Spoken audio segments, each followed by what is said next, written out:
might be in the Martyrdom of Romanus, who's my favorite martyr, where a child is also martyred. And I think that that child might be the one in Luther's mind when he defines the church in the Smalcald articles as that even a 6-year-old child knows what the church is. Holy believers and lambs who hear the voice of their good shepherd. So maybe I'll tell the story of Romanus. Yeah. And then I normally leave out the child part because it's tough. And it has to do with that. Like, it's not only the martyrs who are suffering affliction in their own bodies. That's one thing. But to see the utter wickedness of torturing someone else that you love for your confession is that's what this story is about. But the Romans weren't even that wicked. I mean, they hardly ever did that. But okay, so Romanus he's my hero, by the way, Romanus, and I'll tell you why. So he was bishop or something in Caesarea, and it wasn't one of the whole persecutions. It was one of these regional persecutions that was happening, I think, in Damascus. So Romanus hears about it, and he goes up there, and he's encouraging all the people who are in line to go to their trial before the proconsul. And he's out there preaching to the Christians, hold the faith, confess Christ, don't renounce the faith, stay strong.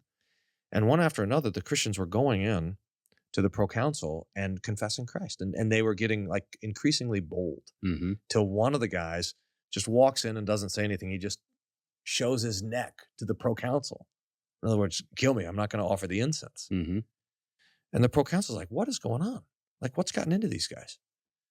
And they say, well, it's Romanus is out there preaching. So he says, bring me Romanus. And so he comes in before him, and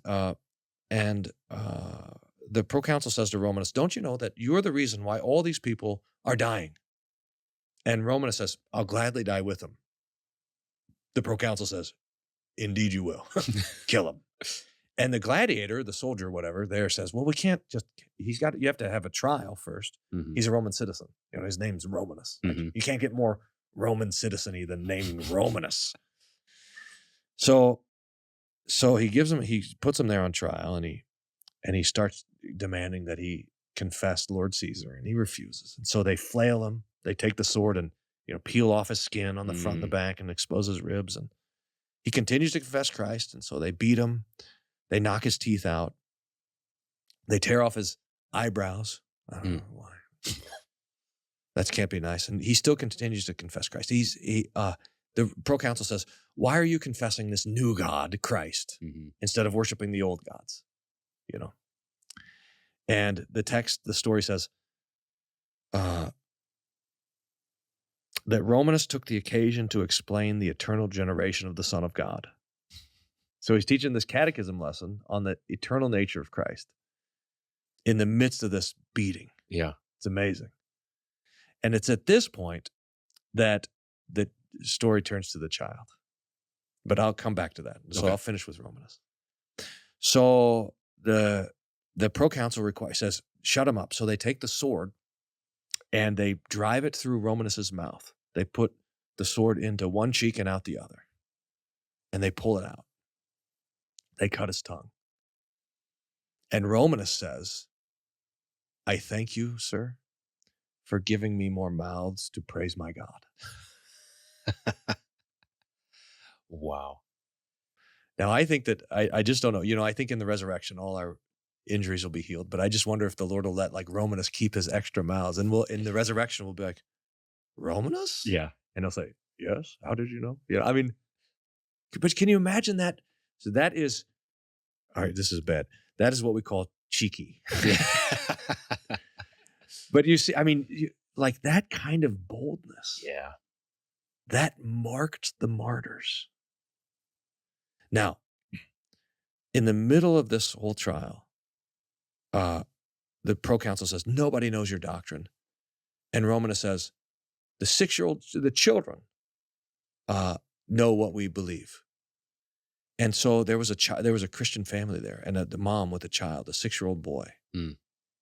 And the proconsul turns to the child, and the child confesses Christ.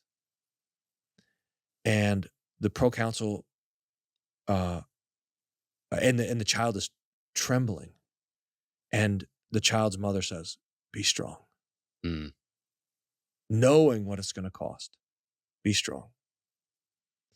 And the child confesses Christ and is, I think, sent to right there, tied up to burn. And the mom is encouraging the child and singing the Te Deum. Mm. I mean, praising the Lord while this is happening. Man, oh damn. Now, I think when I read Luther, a 6-year-old child knows what the church is. I just think of that child from that story, from that Martyrdom of Romanus. And to know that it is true that it's not just that our confession of Christ could cause suffering we could bring suffering upon ourselves. Okay, fine. It could bring suffering to the people that we love. Mm-hmm. Okay. That is a good example. What played out from that? Do you know? No, I don't know. So Romanus, so finally they said burn him. Mm-hmm. Romanus, and they couldn't. This would happen a lot of times. They would try to burn the martyrs. Yeah, They was it like burn. Polycarp or Martyr? There was Polycarp was burned, but they said that the smell of his burning was like the roses. Yeah. It's St. Lawrence who said, turn me over, I'm done on this side. Yeah. That guy, that's another cheeky. They threw Romanus in jail, and he died a few days later in prison. Just they couldn't burn him. No, couldn't burn him. And that happened a lot. That would happen a lot in these martyr stories. What's interesting though, it's weird that the martyrs are our heroes. Like normally when you would pick a hero, you'd be like, no, give me some heroes who don't get burned and cut in half and sawn in two and eaten by lions. And like, let's pick the heroes that had like success and a nice car or what, Yeah. But no, this is the Christian heroes, is the martyrs.